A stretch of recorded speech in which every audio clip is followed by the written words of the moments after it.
А что, если вся наша история, вот все, что мы учили в школе, это просто грандиозный спектакль? Что, если великие цивилизации прошлого, они вовсе не строили наш мир, а, скажем так, просто его нашли? Давайте-ка погрузимся в эту теорию и посмотрим, что из этого выйдет. Все начинается, на самом деле, с одного простого вопроса. Вот посмотрите на эти грандиозные здания, которые стоят по всему миру, от Питера до Парижа. Кто все это построил? Ну да, официальная история нам что-то говорит, но а что, если она врет? Так, давайте к уликам. Экспонат номер 1, так называемые звездные крепости. И это, знаете, не просто какие-то там военные форты. Нет, это же идеальные геометрические фигуры, выверенные буквально до сантиметра. И все это из многотонных каменных блоков. Но самое-то поразительное — это даже не их сложность, а масштаб. Их тысячи по всей планете, от Европы до самой Японии. Но согласитесь, это же похоже на какой-то единый глобальный проект. А в учебниках про это и тишина, ни слова. И вот тут-то и возникает главный вопрос. Нам говорят, что все это построили, ну знаете, армии 15 века лопатами и тачками. Серьезно? Да объем работ только по одной такой крепости — это просто за гранью возможностей того времени. Это же чистый абсурд. И вот здесь мы подходим, пожалуй, к первому главному повороту во всей этой истории. Мы же как привыкли думать? Короли, аристократия, великие строители, да? А что, если их настоящая роль была совсем другой? Что, если все эти люди, которых мы считаем основателями нашей цивилизации, на самом деле были самозванцами? Смотрите, в чем суть этой теории. Эпоха, которую нам подают как время великих строек, на самом деле была эпохой великих раскопок. То есть аристократия тех времен 15-18 веков, она ничего не создавала, она просто пришла и заняла уже готовые, но пустые, засыпанные глиной города. Города, которые построил кто-то до них. И следы этого, как утверждается, повсюду. Ну, например, примитивные деревянные рамы в огромных технологически идеальных окнах. Или дверные ручки, они расположены так высоко, что обычному человеку просто неудобно. Лестницы со ступенями, как будто для великанов. Да и сама элита того времени. На портретах они часто больные, слабые, все в париках, чтобы скрыть облысение. Они выглядят как чужаки в собственных дворцах. Будто они просто живут в домах, которые им не по росту.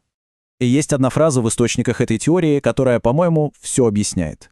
Они называли это основанием городов, но на самом деле это была инвентаризация руин.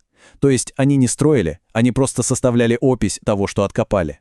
И все эти художники-руинисты, которые рисовали античные развалины прямо посреди европейских столиц, они, получается, не фантазировали, они просто рисовали то, что видели вокруг. Хорошо, но тут же возникает логичный вопрос. Если города были пустые, то откуда взялись все эти люди, чтобы их заселить? А вот взгляните на демографию XIX века.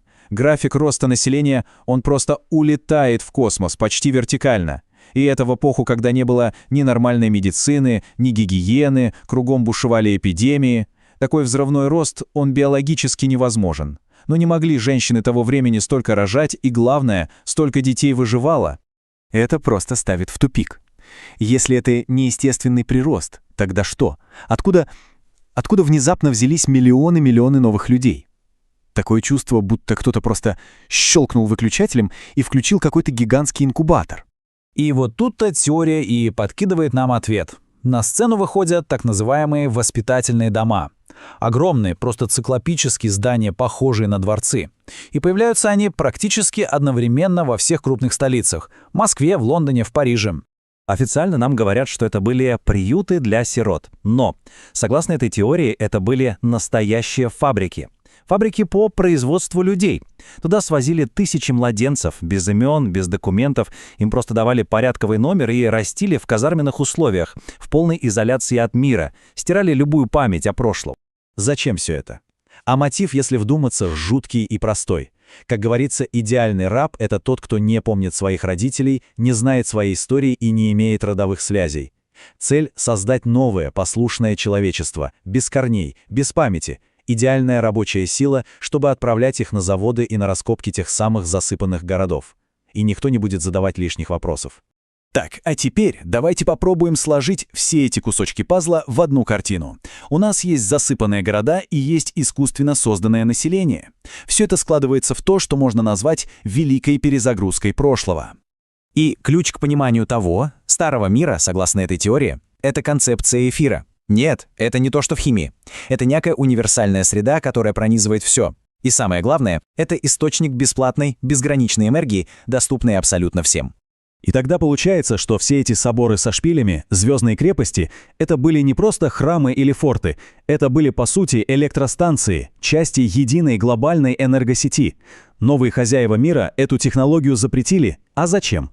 Ну все просто. Бесплатную энергию нельзя продать, ее нельзя контролировать. А вот уголь, нефть очень даже можно. И на это можно построить всю новую экономику, основанную на зависимости.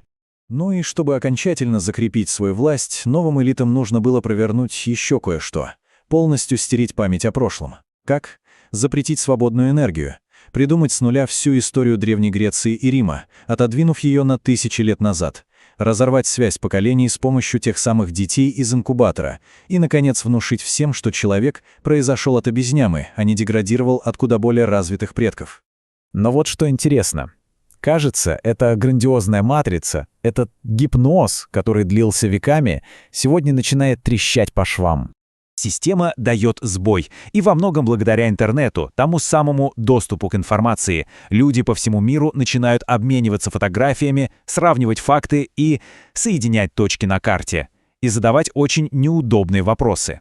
И эти несостыковки, они ведь повсюду, стоит только присмотреться. Старинные карты, на которых есть огромная империя, Великая Тартария, о которой в учебниках ни слова. Явная технологическая деградация, после идеальной полигональной кладки и вдруг появляется кривой кирпич. Закопанные первые, а то и вторые этажи старинных зданий в любом городе мира. Это же факты. Факты, которые официальная наука или просто игнорирует, или дает какие-то, совсем неубедительные объяснения. И вот к чему мы приходим. Получается, перед нами вырисовывается довольно пугающая картина. Мы живем в мире, построенном сиротами на руинах цивилизации гигантов. Мы потомки людей без прошлого, живущие в декорациях, которые до конца не понимаем.